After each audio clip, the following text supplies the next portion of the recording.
estamos de volta com o programa Comunhão e Vida e falando hoje de esporte, saúde e religião.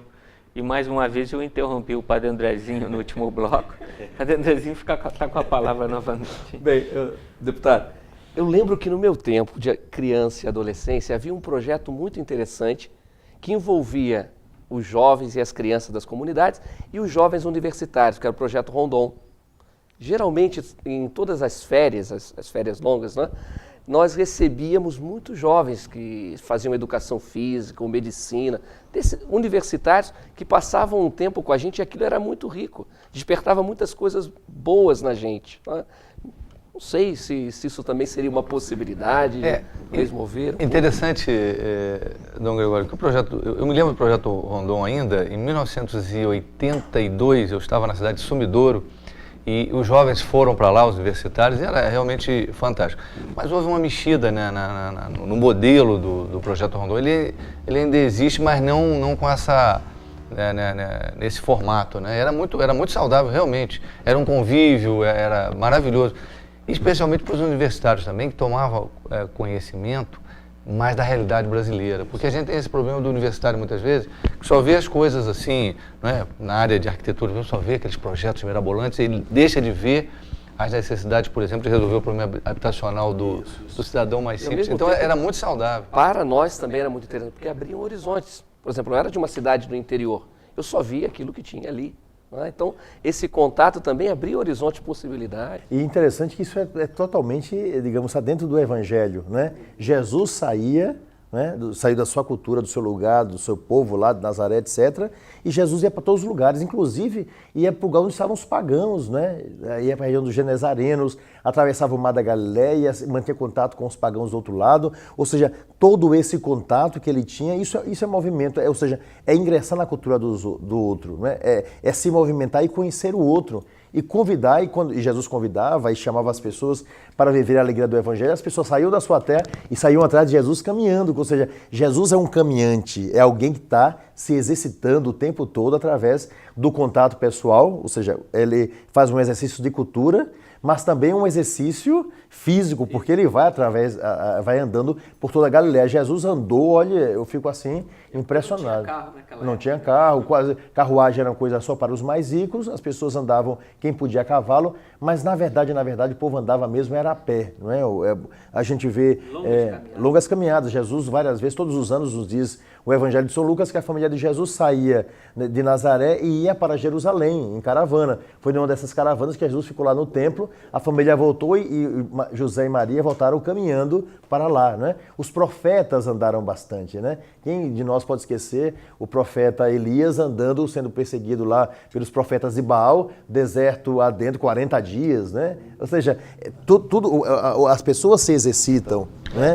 Tem hoje a caminhada de Santiago de Compostela, que as pessoas se preparam assim para fazer essa caminhada, e que parece que não é fácil, porque não é fácil, que eu digo assim, é distante, né? E depois também tem o seguinte, o bom do esporte, claro que eu não vou falar, existem esportes que são individuais, mas o bom do esporte é que você acaba ingressando na coletividade, conhecendo os seus limites e, ao mesmo tempo, conhecendo os limites do outro e também conhecendo as suas possibilidades. E o esporte ele pode ser praticado de diversas maneiras. Por exemplo, num salão paroquial, quando nós temos ali um clube de dança, é aquilo maravilhoso, não é? As pessoas estão se movimentando, dançando ali, aquela senhora, às vezes os homens são mais acanhados, nunca aparecem, elas dançam entre elas, elas com elas mesmas e vão ali dançando, movimentando, isso faz um bem imenso, compreende? Ou seja, o ambiente paroquial se torna um ambiente agradável, é um ambiente da alegria, né? Quando você tem digamos, um esporte, uma competição mesmo, né? Você aprende a perder, sabe que a vida não é só ganhar, e você sabe que você também é capaz de ganhar alguma coisa, isso também é interessante. Ou seja, esse movimento, tudo isso aí é muito legal. E é envolver as crianças, os jovens e os adultos, não é? Para que essas pessoas percebam que a grande alegria que nós temos não é só quando eu estou individualmente exercendo alguma coisa. O alpinista tem também a sua função quando ele sozinho consegue chegar ao cume do mundo lá no Monte Everest, é verdade. Mas geralmente aquilo que nós fazemos na coletividade nos dá uma alegria muito grande, porque a gente acaba convivendo com as pessoas, descobrindo que esse gosta da mesma coisa que eu gosto e vivendo. Ou seja, como digo, não é condenar as coisas, mas transformar todas as coisas diante de Deus para que elas realmente tenham um bom resultado para a nossa vida. O senhor tocou num ponto aí que eu acho que é muito bom ouvir a sua palavra, que é uma certa crise das gerações, não é? Porque às vezes tem esse problema do jovem, porque está vivendo em outro mundo, o mundo da internet, e os adultos ou as pessoas mais idosas estão em outro mundo, e há um certo conflito que a gente precisa estar tocando nisso para mostrar a riqueza que é essa convivência, que muitas vezes, vamos dizer, por falta de dedicação a estabelecer um diálogo, fica essa coisa da criança, o jovem do lado, o adulto e o idoso do outro. Quer dizer, essa proposta de através do esporte, fazer as coisas juntas, né? Aliás, ajuda a se conhecer mais, né? Exatamente. Uma coisa muito interessante, por exemplo, o Papa Francisco, né? Ele colocou uma coisa muito interessante nessa sua visita. Várias vezes ele disse, o futuro, não é, da igreja, o futuro do mundo está nos jovens e nos idosos. Ele dizia que a esperança, né, são os jovens e os idosos, unindo as gerações. A força e a experiência, a transmissão da riqueza cultural, da vida, né, de toda uma cultura de um país, de um povo, né? Muito interessante. Exatamente, essa beleza. Porque não existe, em matéria daquilo que a gente vai fazer com o nosso corpo, a gente só vai deixar de movimentar esse corpo ou deixar de fazer o bem ao nosso corpo, né? Porque a nossa inteligência, o nosso entendimento faz com que a gente queira o bem em primeiro lugar nosso, né? Então o que acontece? Quando a gente morrer, aí não tem mais, porque a gente parou ali a vida física, não é? Embora nós tenhamos algo que é imortal em nós, né? Que é o nosso espírito, nossa alma, então vamos para o céu, ok. Mas enquanto isso existir, essa prática, esse convívio, esse atualizar-se sempre, é do jovem que está começando agora, mas também do idoso que tem 90 anos. Às vezes eu fico tão feliz em ver essas senhorinhas, né, que nós temos nas nossas paróquias, né, se movimentando, fazendo isso, fazendo aquilo. Isso é maravilhoso. Ou seja, ninguém nasceu para ficar dentro de casa, entulhado. Antigamente, uma viúva ficava dentro de casa, na cadeira de balanço. Ah, meu Deus do céu, pedi meu marido fazendo crochê, tricô, ou preocupada. Não, agora nós vimos essas pessoas como idosas. Ah, minha avó, minha velha, que tem 60 anos de idade. Então, era considerado o final de uma vida. Não, a gente tem que estar lutando, sabe? Me aposentei, não é? A gente tem que se envolver com outra coisa, com o trabalho, não é? Agora tenho um pouco mais tempo, eu agora vou fazer academia, não é? Eu tô com mais possibilidade, agora eu vou ajudar uma outra pessoa, eu vou a um orfanato. Tudo isso é movimentar-se para fazer o bem, porque todas as coisas que nós fazemos é para o bem nosso e das pessoas que estão ao nosso lado. Eu acho que Deus nos deu exatamente essa possibilidade de nós fazermos com que todas as coisas concorram para o bem. É isso que nós aprendemos através do apóstolo também, né? Tudo concorre para aqueles que desejam fazer o bem. E nós temos que caminhar nesse intuito. Eu acho muito bonito. Tudo isso, o clima que a gente está conversando aqui, todo um clima de otimismo, de vida, não é? E não é uma vida pela metade, uma vida plena, não é? Uma vida integral. Acho tão bonito isso tudo que a gente está conversando aqui. E justamente como uma resposta também é um grande problema, né, Dom Gregório? Quando a gente fala de um jovem saudável, de uma vida saudável, a gente não pode também hoje, né, esquecer esse grande elemento desintegrador, sobretudo da juventude, que é a droga, né? Exatamente. Que é uma coisa que está invadindo todos os lugares. Invadindo em todos os lugares. Inclusive, eu tenho uma opinião assim, pessoal, né? Quando você, numa novela, mostra muita tal roupa, todo mundo usa aquela roupa.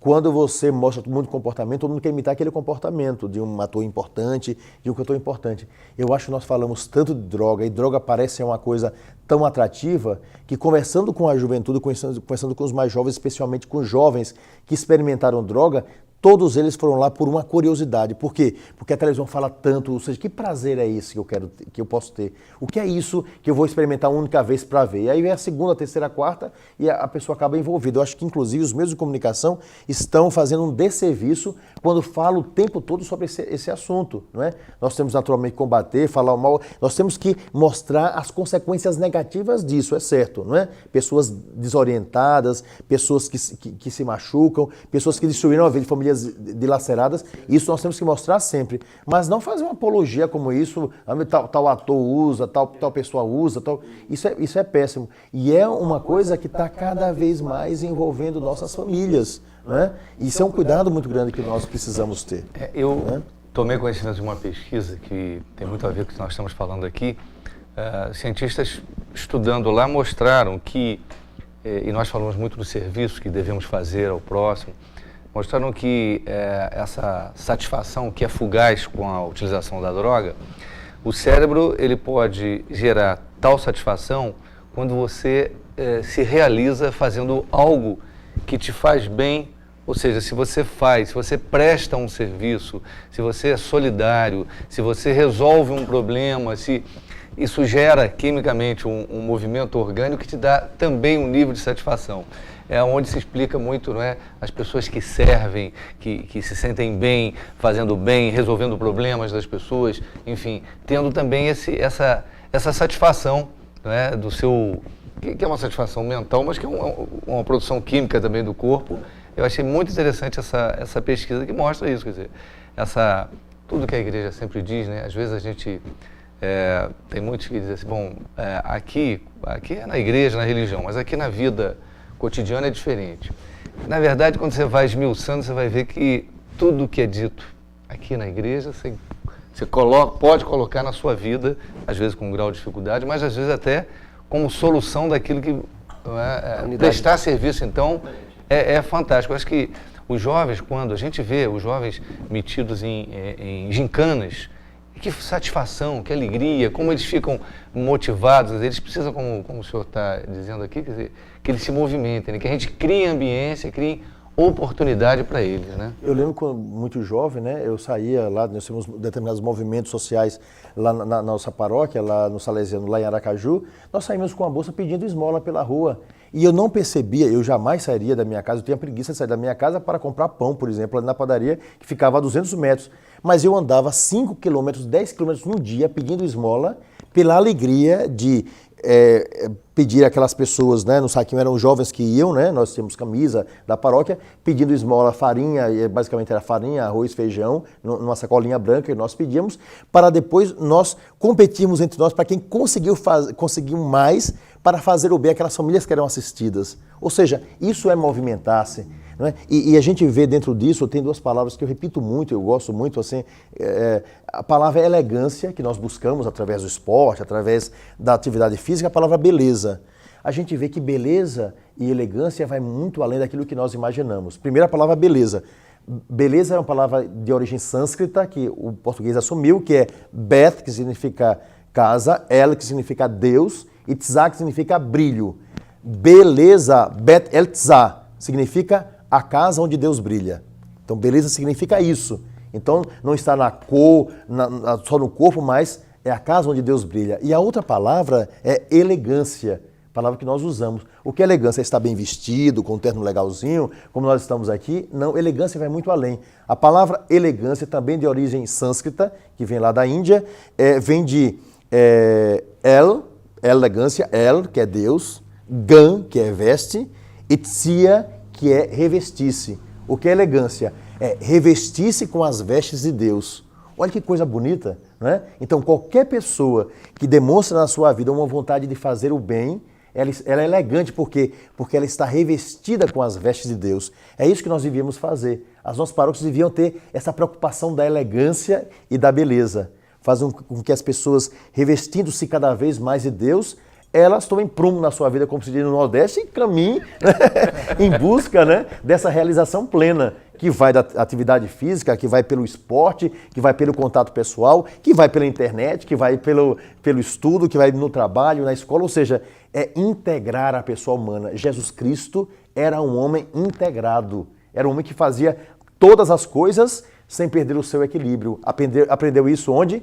Na sua família. A gente vê isso pelo exemplo de Maria, uma mulher profundamente equilibrada. A gente vê em José, que era justo, um homem equilibrado. Então é isso que Jesus faz. E a gente vê que ele faz isso, tenta ensinar isso o tempo todo ao grupo dos seus apóstolos, que nem sempre eram equilibrados. Às vezes cada um tinha, né, umas manifestações meio estranhas. E Jesus sempre traz os apóstolos para aquele equilíbrio. Então acho que é isso que nós devíamos fazer em relação às nossas escolhas. Quando o senhor fala disso, eu não posso deixar de pensar na religião, então pensar em fé, não é?